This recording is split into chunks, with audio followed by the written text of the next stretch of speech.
乡亲，大家平安。今仔日是新历的9月初4，旧历的8月初6，礼拜三。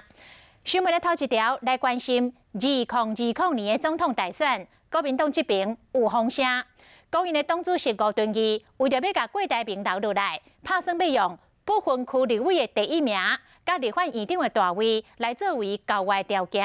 但是郭台铭的阵营讲无这个代志。另外嘛传出讲郭台铭的美女幕僚群打甲真厉害。再去互点名主角刘宥彤甲蔡庆瑜，特别当时来现身判读谣言。两位美女手牵手，伊是郭台铭阵营的幕僚刘宥彤甲蔡庆瑜，当时现身用行动破除来斗的团结。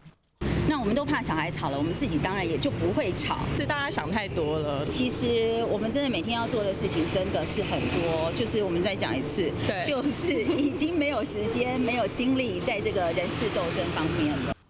两个人拢强调无时间搭来搭去，因为大家要应付的代志真多。像外团国民党以不分区立委第一名，甲国会龙头宝座游说郭台铭，希望会当留条野心。但是郭台铭独立参选的计划，即马只差付手一步。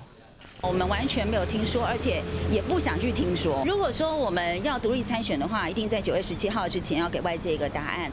事实上，国民党甲郭台铭之间的协议，对初选了后就传出几种版本，像是党主席吴敦义在8月中请托立委会副主委张显尧向郭台铭传达换路的可能，希望郭台铭正做拿亚的备胎。这个讲法双方拢否认，想袂到过2天又搁传出吴敦义替国会龙头作为交换的条件。